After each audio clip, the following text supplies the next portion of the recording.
ठेकेदाराने केली खासदार निलेश लंके यांची फसवणूक। श्रीगोंदा तालुक्यातील त्या रस्त्याचं नक्की काय झालं?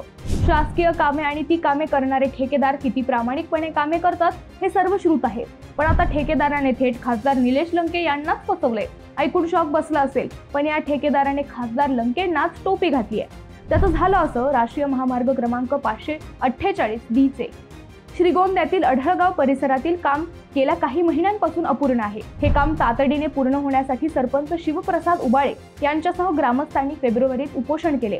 आता 12 एप्रिल पूर्वी रस्त्यावर कच्चे काँक्रीट टाकण्याचे लेखी आश्वासन कार्यकारी अभियंता संजय शेवाळे यांनी खासदार निलेश लंके यांच्या उपस्थितीत ग्रामस्थांना दिले होते। पण सद्यस्थितीत हा रस्ता अर्धवटच असून रस्त्यावर कच्चे काँक्रीट कामही पूर्ण होईल असं वाटत नाही।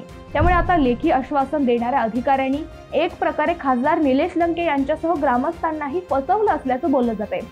या भागातील 800 मीटरचे DLC अर्थात कच्चे काँक्रीट काम 12 एप्रिल पूर्वी पूर्ण करून दिले जाईल असे लेखी देऊनही यात्रोत्सव तोंडावर असतानाही काम न झाल्याने खासदारांना टोपी घातल्याचं बोललं जातंय।